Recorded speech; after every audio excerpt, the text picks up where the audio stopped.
Hello, Archie Dunlop here with Talking Astrology with Archie on Tuesday, September the 12th, 2023. Today I want to talk about Alexandria Ocasio-Cortez.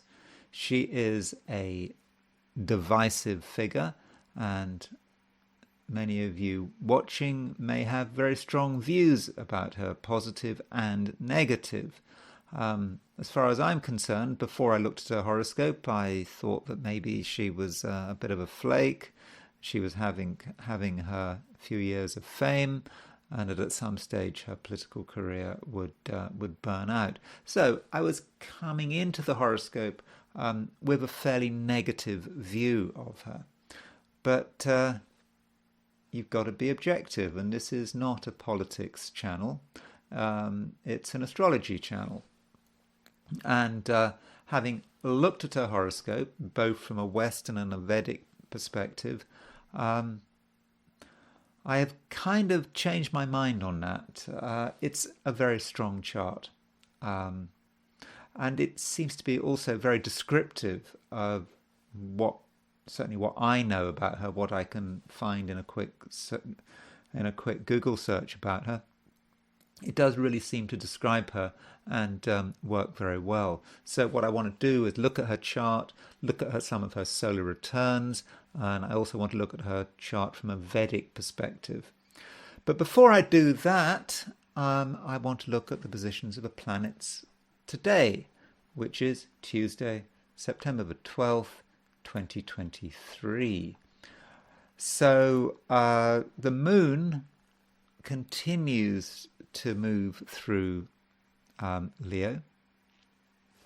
There's the moon in Leo. It's making a square to Uranus, but really it's void of course. It's made its last aspect to a traditional planet. And so with the moon void of course, we can't expect a great deal to happen today. It'll feel like, the main action is already over and it's a question of just tying things up. So if you've got any plans, big plans, important plans, don't expect them to work out, at least in the short term, because in a way you're applying to nothing.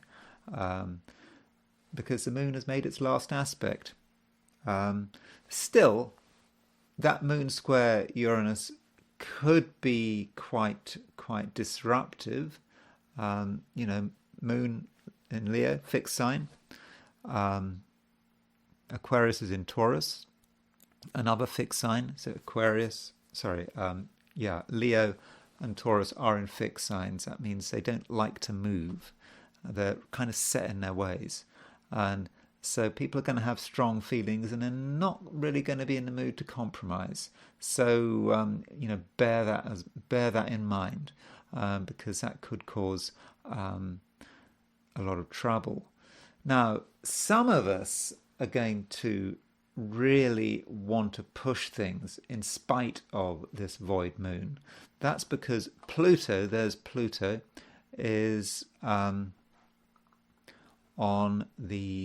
there's Mars, there's Mars and Jupiter. Pluto is on the Mars-Jupiter midpoint. And so, Mars-Jupiter is the principle of having a lot of energy, wanting to really push one's energy out. Pluto is the transformative principle. So many of us are going to want to really make things happen. We might not feel particularly optimistic, but we might feel grimly optimistic. We have to make it work. Doesn't matter. It has to work. And so with that Pluto on the Mars-Jupiter midpoint, some of us really might want to push it. It has to be successful. Failure is not a possibility. So that is a way that some of us might be approaching the day. But, be careful. You've got to be in a situation where you have some criteria for giving up. You can't just continue and just assume that in the end you'll be successful. There comes a point where you have to cut your losses. Now, as far as the 12 signs are concerned, as usual, I did my forecasts for today, it being Tuesday, September the 12th, 2023. Aries, what do you do when someone's being an idiot? You could save yourself from some grief and keep quiet, but only if no harm is being done. Or you could make your feelings clear with all the risks of a Moon-Uranus square.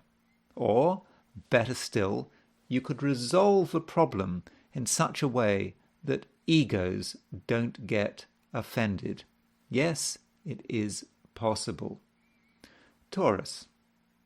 Taurus is supposed to be a stable, security-conscious sign, but it is quite capable of causing complete chaos. It's when you become stubborn, when you hold on to ideas that are completely disruptive.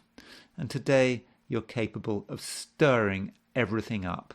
You take a stance and you refuse to compromise, and everyone else has to deal with the consequences. Gemini. Conformity can make Geminis nervous. It seems unnatural to be in a situation where everyone agrees with each other, and you want to make a change. You want to break the consensus.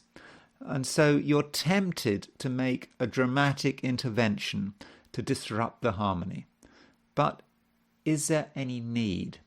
If you wait long enough, the arguments will break out all by themselves. Cancer. Financial matters could be problematic. You'll have one view, and someone else will have another view. You'll be convinced that you're in the right, and that's when the trouble starts. So it might be a good idea in the first instance to back off. Go over your calculations one more time to make sure that you really and truly are in the right. Leo. The Sun, your ruler, makes a 45-degree aspect to the hypothetical planet Apollon. It gives you extra talent of an artistic or business nature, and you can demonstrate how clever and resourceful you are. In the process, you might be able to spring a surprise, perhaps in your working environment. And in one instance, you could change everything. Virgo. You shouldn't fixate on the material world. There are other things to consider, perhaps of a spiritual nature, and what changes the focus is a dream, or perhaps a realization. It comes from nowhere, and you can get a powerful sense of meaning and purpose. But don't let other people disrupt your concentration. Libra. It's important to be flexible. Things can change very quickly over the course of a day, and you don't want to be caught out. You should therefore have an open mind and not be tied to fixed routines. Also, don't make assumptions about the people around you. They could surprise you, both in good ways and bad. Scorpio. It doesn't matter how well something has been planned. It could still go wrong. Specifically, circumstances beyond your control could intervene, or someone's stupidity could upset your balance, but you can reduce the chances of a mishap by isolating your core activities from the outside world. Sagittarius. Today you will have a certain randomness. Events will unfold at their own pace, and the order of things may be unexpected, and pieces of information may emerge which send you in directions that you weren't expecting. But too many changes could be disruptive and might make other people annoyed. Capricorn, you perhaps think that things can be done in the same old way, but I don't think that's true. Circumstances have changed and you need to start developing new strategies. And it's about being creative without worrying how the outside world is going to respond. Indeed, with originality comes progress. Aquarius, it is true that the only person that you can really trust is you yourself. But that doesn't mean that you should shut other people out. They have a role to play, and if you can understand what motivates them, then you can start predicting their next moves. Relationships work best when they're on neutral ground. Pisces. Pisceans are quite good at dealing with chaos. Like a shoal of fish, they can move in a split second to take into account a sudden change. Fair enough, but you do want to accomplish something today, and you shouldn't always be reacting to external events. Decide which area of your life you're going to clean up. So having done that, looked at the 12 signs, I want to look at the I Ching. So as always, I threw 3 coins and I asked the question, what is Tuesday going to be like for visitors to my YouTube channel? So the first hexagram I got was hexagram 33, which is retreat. Retreat is, as it says, it's about retreat. The situation we're involved in, the one that you're focusing on at the moment, probably is not ideal, and we need to get out, at least in the short term, because if we keep going in the same direction, we're likely to hit a brick wall. So that's the first thing that's going on. But the 4th line does move, and the Wilhelm translation of the I Ching talks about voluntary retreat. It's a kind of retreat that we don't necessarily have to do, but we nonetheless make a decision that it's the best thing to do. And in the process, we are not going to hurt ourselves. Now, this retreat is likely to have a social dimension. We're involved in a social situation. We're involved in something which does involve, is connected with other people. And we're essentially retreating from people who are really not doing us any good. We feel that there's not really much point in hanging out with them, and we perhaps need to look for fresh pastures. So how are we going to feel? Well, we're not going to be hurt by getting out of the situation, but the I Ching does suggest that other people are going to be hurt, through their behavior, through their actions, through what they've said.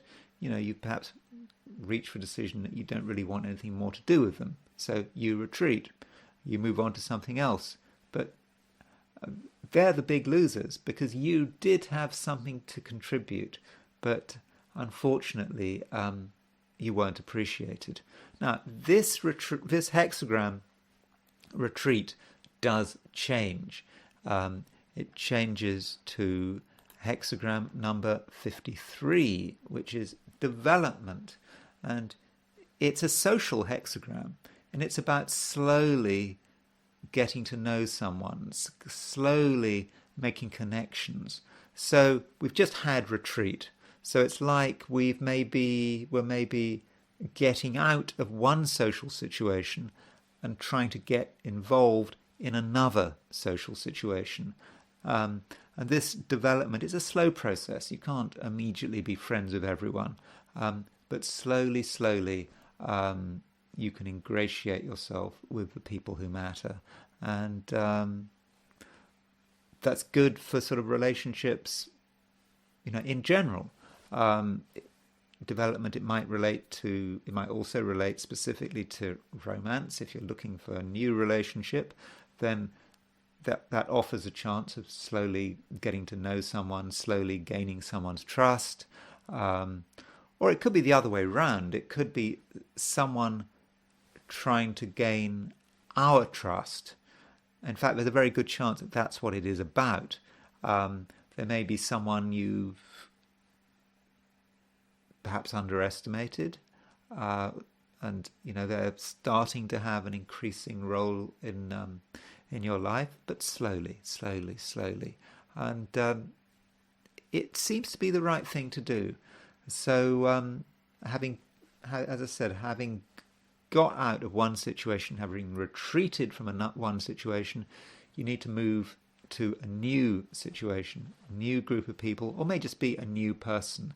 And in the end, we're talking about gradual development, slowly getting to know and trust particular people. So that's all I'm going to say about the I Ching, and I'm now going to go back to the astrology and look at Alexandria Ocasio-Cortez's chart. As I said, there's no particular reason for me to look at her chart, but I've never looked at her chart before.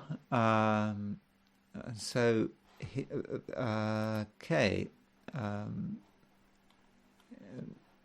The chart is here.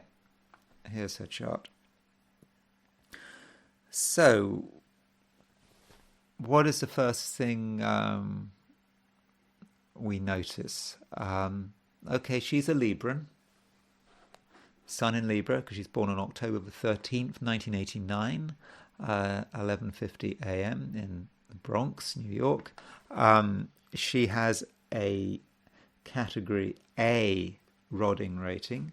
I think that means it comes from someone's memory, either her memory or the family's memory, I'm not sure.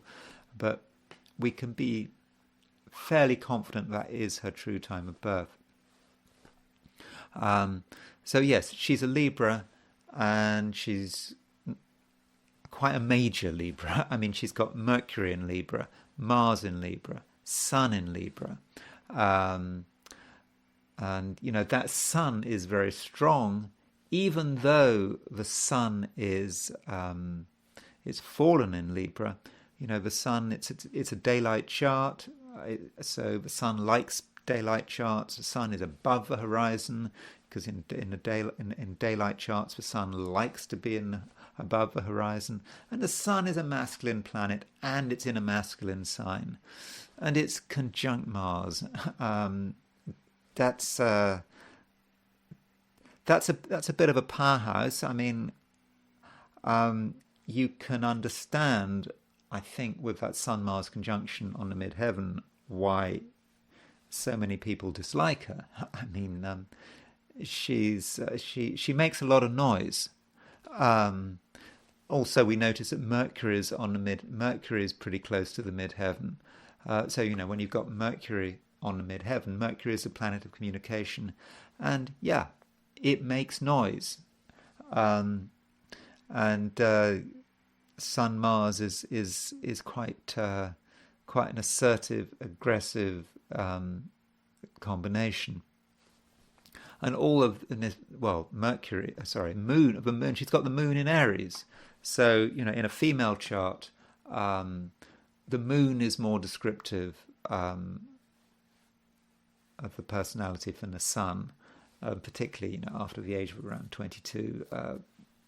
And so I think the impression one gets is quite a fiery woman, not afraid of expressing herself.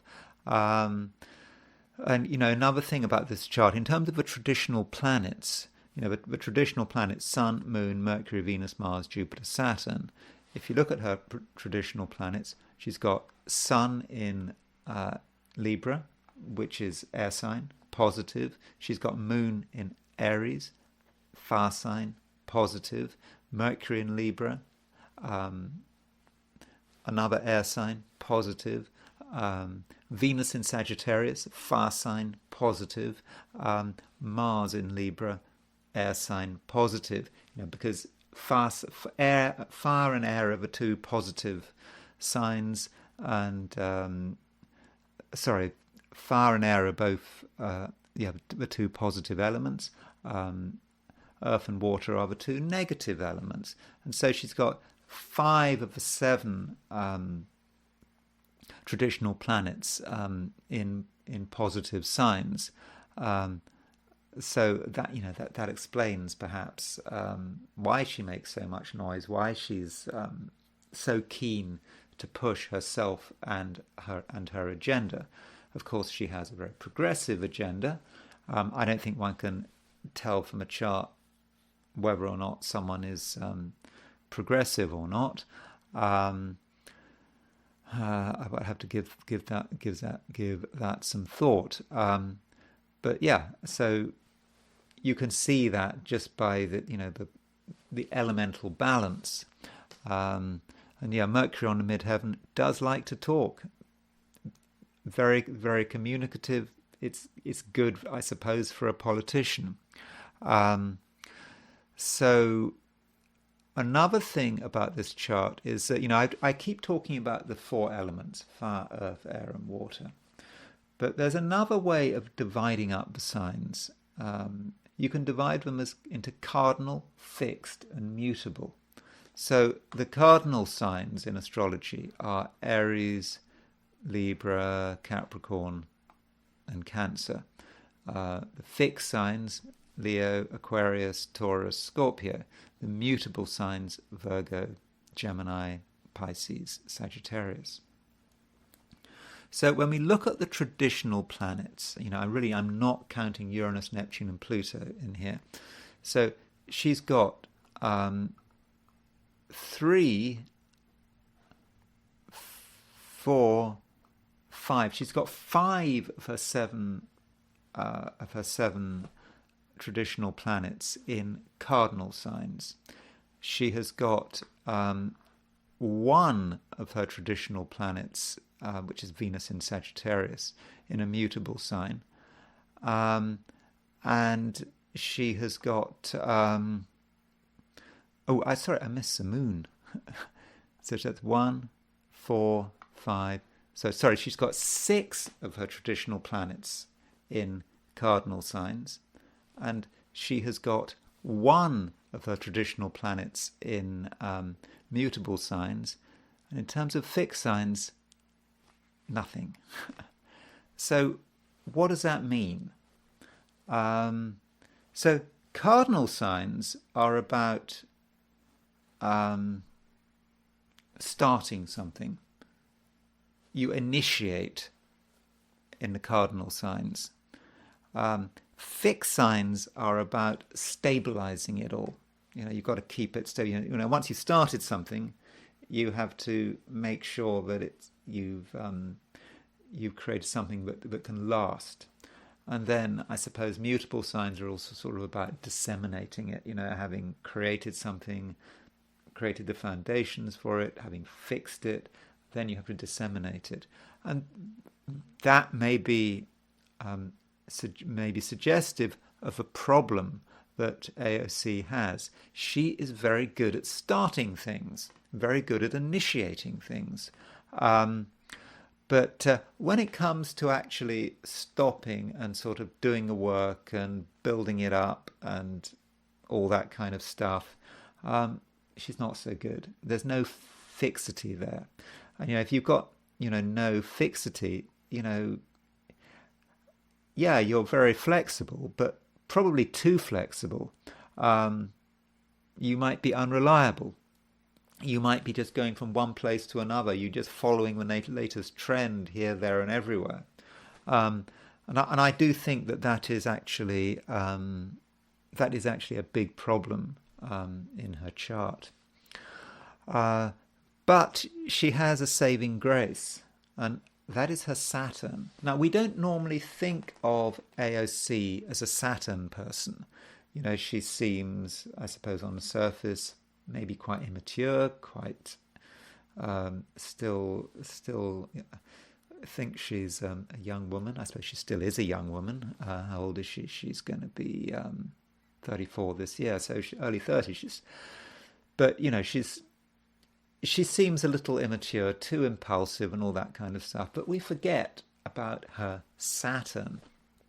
Now, if you use the Placidus house cusps, she's got Saturn in the first house.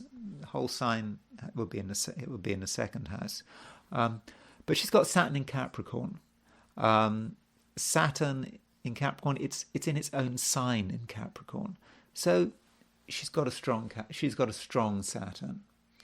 And that Saturn is in being in Capricorn. It's in the exaltation of Mars, because Mars is exalted in Capricorn.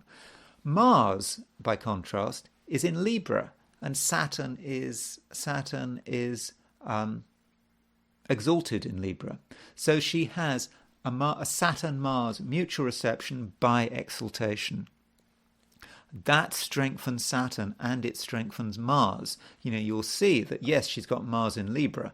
Mars is weak in Libra, in the sense that it's in its detriment, because Mars rules Aries. So you put it in Libra and it loses strength. But when you create a mutual reception by exaltation between Saturn and Mars, Mars is strengthened, and so Mars is actually in a pretty good condition. And you can see she's got Mars in the 10th house, Saturn in the first house, having those two planets in angles is very good. Now, traditionally Mars and Saturn are the malefics. Saturn is the greater malefic. Mars is the lesser malefic. But malefics often work quite well on the midheaven. So Mars on the midheaven can be quite strong. But when you've got the two malefics on the angles in mutual reception by exaltation, I would have said don't be fooled by her apparent immaturity. I think she has a strong sense of where she's going, and when she wants to, I suspect she can work pretty hard. And it's possible that tendency is only going to strengthen as she gets older. Now, as far as the events in her life are concerned, she got elected in 2018. So she got elected to the House of Representatives in 2018, and I think at the time she was the youngest member of the House of Representatives. I don't know whether she was the youngest member ever, but she was very young, so the key dates that were there, that on June the 26th, 2018, I think that was the primary. That was actually the key election, because she was standing against a fellow Democrat, long-standing, I think he was a 10-term member of the House of Representatives. So she was standing against him in a very democratic, in an overwhelmingly democratic area. So basically, if she won the primaries, she was home and dry. And so, unless her opponent stood as whatever for a write-in or whatever, I don't know. He could have still stood, or as an independent, I don't know. But he could have done that, and I think there was some thought with questions about he might have done that, but he decided not to. So June the 26th, 2018 was a key moment. Then November the 6th was the actual election, and then which of course she won by a mile, and then the following month she would have actually taken her seat. So 2018 was her Saturn return. It started at the beginning of 2018, And I think the final pass, when she had the final Saturn return, because it went retrograde and so forth, was on December the 4th, 2018. So it was after she'd been elected to the House of Representatives, but before she'd actually taken her seat. So Saturn returns are often seen with a certain amount of dread, this thing you have to deal with when you're, when you're around sort of 29 years old, mishaps and all that kind of stuff. But it's a condition of her Saturn. Her Saturn's in the first house. It's in mutual reception with Mars by exaltation. So because she had such a brilliant Saturn, her Saturn return was a very positive experience. She was able to win a primary against the odds, and then win the main election and basically get into the House of Representatives at a very young age. And it's just nice to see the chart, a chart like this, working so well. Now, as far as the solar returns before it was in the build-up to her election, this was a solar return for 2017. So this was the solar return that covers her winning the primary, and you can see that in this solar return, the sun is rising. It's Sun in Libra, but in her chart, I know the Sun is in detriment, but in her chart, if you're a Libra, obviously the Sun is always going to be in Libra by definition during the solar return, and it has conjunct Mercury, and she has Moon in the 10th house. So having the Sun in the first house, Moon in the 10th house, I think that's pretty good in a solar return. I'm not saying that it's completely obvious what's going to happen. Pluto's on the IC, so that potentially creates some drama, creates some upheaval. I wouldn't have said that Pluto there is particularly malefic, but it's kind of warning of some kind of upheaval. So there's the Sun on the ascendant, Moon on the 10th house. I think that's quite good. And then you move to the solar return for the next year, solar return for 2018. In other words, less than a month before the main election when she actually got elected. And you'll see that the Sun is on the 10th house. So that's kind of nice symbolism for a political career rising. So there's 2017. That's the beginning. Sun on the ascendant. And then 2018, right, it's up there on the 10th house. On the 10th house cusp. And then you'll notice that Saturn is in Aquarius. Saturn is in Capricorn in the first house, in that solar return just before she got elected to the House of Representatives. So I think, those two solar returns are quite telling. What about her secondary progressions? So I looked at her secondary progressions. Which ones? I did quite a few. Let me make sure I've got this right. Yeah, these are her secondary progressions for June the 26th, 2018. So I was taking these are the positions of the planets on November the 11th, 1989. So that would have been about 29 days after she was born. Remember, a day equals a year. And so what do we see? We see the secondary progressed midheaven is at 4:57. I'm using the solar arc method. This is a kind of technical note. You don't have to worry about that. But using the solar arc method to progress the midheaven, it's at 4:57 Scorpio. And her Mars is at 4:47 Scorpio. So she's got an exact Mars midheaven conjunction. And Mars is in Scorpio. and Mars is Mars rules Scorpio, um, and also at the same time the progressed ascendant is at 10-11 Capricorn, and Saturn is at 10-11 Capricorn, exactly there. So, and there's Jupiter. So she was born on a Jupiter-Saturn opposition. So the Jupiter's exactly on the first house. Saturn's exactly on the seventh house cusp, and Mars is exactly on the midheaven. So that, to my mind, is really working very well.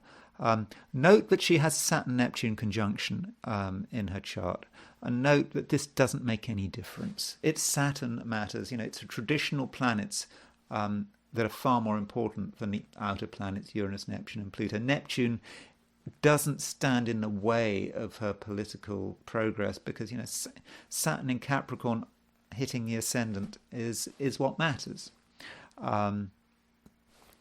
So her secondary progressions for the primary in 2018 really are perfect. I said about her chart, it really works really well. I think that's quite that's quite incredible. Now, another thing about her chart, about her biography, is that in 2016 I think she was working for Bernie Sanders' campaign, and at the end of 2016, presumably after Trump had won, she went on some road trip, and she went to different places which I suppose sort of symbolize a struggle, where people have been treated badly by the system. And she went to Flint, Michigan. Remember, Flint, Michigan is the place where you had all the water crisis, the polluted water, almost being poisoned. But she went to somewhere else, which was Standing Rock in North Dakota, where she was, I think, there was a protest about the pipeline, I think. And she, in her Wikipedia entry, she talks about there being some kind of tipping point at Standing Rock, when she, before she had sort of thought that standing for political office was only for people who were rich and well connected, and then she realized that she could stand for political office, and that was a possibility. And I think she got a phone call from some organization trying to push people like her into office, and that was the moment she sort of decided that she wanted to get into politics. So it was, I think it might have been in December 2016. And so if you look at her solar return for 2016, you can see that Uranus is exactly on the midheaven. And Uranus is a planet of shock, of revelation, and so I think that fits the idea of revelation. Of this is her awareness coming up over the coming year, that she wants to get into politics. Okay, so finally, I want to look at her Vedic horoscope. In terms of the Vedic horoscope, Vedic astrology, it can be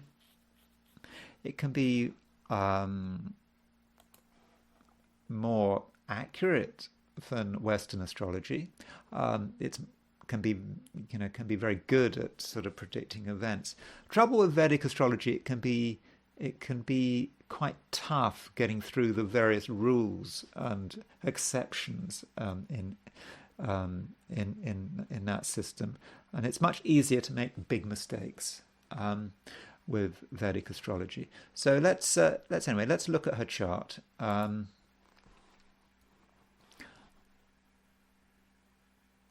Okay, so here's her Vedic chart. So you can see her sun goes back into Virgo, because remember in Vedic astrology it's around 24 degrees, everything's 24 degrees earlier. You can see she's got Venus in Scorpio, on close to the ascendant. It's on the ascendant. It's in the first house. There's her moon. Moon, which was in Aries in her Western chart, has gone into Pisces in her Eastern chart. That moon, she does have Kemadruma yoga, and I've talked about this, with some people, like Prince Harry has it. It can be about a certain sense of loneliness. She seems to be a very sociable person and interacting with lots of different people, but maybe there is a sense of separation that she feels from, the people she has to deal with, maybe even from her constituents. I mean, I know she's getting a lot of pushback from her constituents. Her town hall meetings are often not particularly harmonious, and she got a lot of criticism for somehow persuading Amazon, or through her actions, Amazon didn't locate in her constituency. That would have been good for jobs, but anyway, Amazon, I don't know about Amazon. They cause a lot of damage, don't they? Like here, where I'm here, it's, warehouses, they just cause so much environmental destruction. I'm not sure about that. But you can see from a constituency point of view, people want jobs, so stopping or dissuading Amazon from locating in your constituency may not be the best thing to do, politically at least. But when I looked at some of the, you look at the videos of her town hall meetings, they do seem quite confrontational, and there does seem to be a separation there. Now, as far as what is the strongest planet in her chart, there's this system in Hindu astrology called the Shadbala system, and her Venus is her strongest planet, and it's in the first house. That's the first point to make.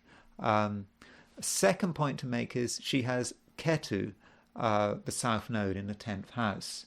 The Ketu is the other half of the dragon. Remember, it's the dragon that stole the potion of immortality from the gods, and it got cut in half. But it had already drunk the potion of immortality, so it was immortal. Rahu, the head of the dragon, it's got a head, at least it can think, but Ketu, the tail of the dragon, hasn't even got a head, and she's got Ketu in the 10th house. And so that is very ambitious. It's almost like unthinking ambition. She wants to be successful, and so on. She really pushes herself in that direction. Now, in terms of phases of life, remember, Hindu astrology divides life into 9 periods, which would theoretically last 120 years. And so her Ketu period started in December, theoretically December the 20th, 2016. So in other words, her Ketu period, which lasts 7 years, this period started almost exactly when she had this realization in Standing Rock, North Dakota, that she wanted to get into politics. When she got this this phone call talking about pushing, I don't know quite what the young people into Congress and so forth. And so that was the beginning of her real political ambitions. Was when, I believe, when her Ketu Dasha started. And so in that 7 years, she's really been able to propel herself to the heights. Now, this Ketu Dasha is coming to an end. And you can see here her Ketu Dasha ends on theoretically December the 20th, 2023.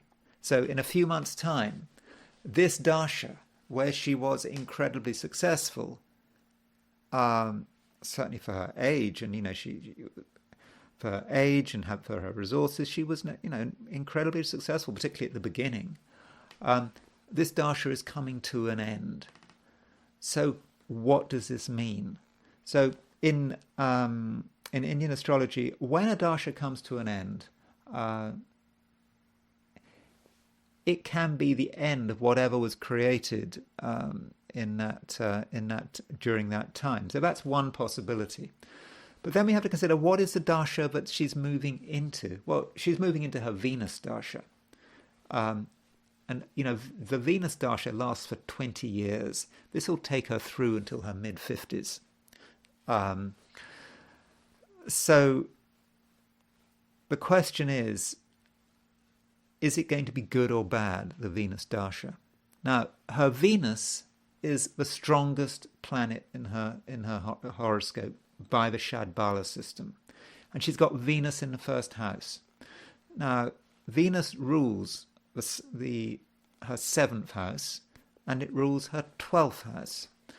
So in terms of her 7th house,